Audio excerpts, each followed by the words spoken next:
Hi guys! Magandang hapon sa inyo lahat dyan. Dahil day po ngayon, aalis ako at mag-explore ulit ako. So, eto, pumunta tayo ngayon sa Yaku-En. So, dito sa Japan, meron itong Yaku-En. So, yan ay isa sa pinakamura na bilihin sa supermarket at kasama na yung mga kitchenware dito sa Japan. So, tara, samahan nyo ako. So, syempre, dadala ko ng basket para kung may nagustuhan ako, ibibili ako. So, syempre, malailayo ang aking narating at mahaba ang ating dinaanan. Kaya, hindi naman sayang oras natin, guys. So, tingnan nyo. Napakamura nga, diba? O, yan. May mga prutas. O, diba? Napakamura. Isa sa pinakamura talaga na supermarket dito sa Japan. Minsan pupunta ako sa ibang supermarket like Ginki, Aeon. Pero ito yung pinakamura, guys.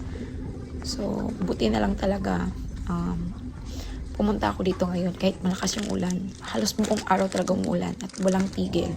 So, hindi siya hadlang para hindi ako pumunta rito. So, worth it naman ang haba ng biyahe natin. Ayan. So, ang gamit ko pala ay yung bike ko. So, habang pupunta ako dito, salamat naman sa Panginoon at maayos naman yung biyahe natin. So, ayan. Ang daming mga prutas, diba? Tingnan yung mura lang. Tingnan mo yung carrots, napakarami pero mura lang yan. Nasa 298 yan. So, ayan. May mga sibuyas din. Ayan, napakaganda. Kasi mura lang. O, di ba may 88 yen din? Saan ka pa? Ayan. Tara, samahan niyo ako dito sa ayan, bumili ako dito ng palaman. Ayan, margarine siya. Pero wala talaga siyang lasa. Hindi rin siya maalat. Tapos, yung sausage nila dito, may malaki, may maliit. So, ayan. Tignan nyo yung price niya. Napakamura lang.